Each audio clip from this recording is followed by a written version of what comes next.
जब सुने के होई भोजपुरी गाना बस बजे के चाही गाना।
चौड़ा बा शरीर पिया हो, तू तो बड़ा गंभीर पिया हो,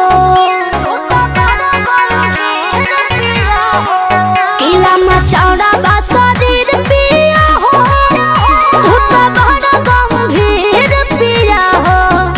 हरे आँख में बसा के तो होते कोनो पीछे जाए भीड़ पिया हो। झोली माया में भुलाई हो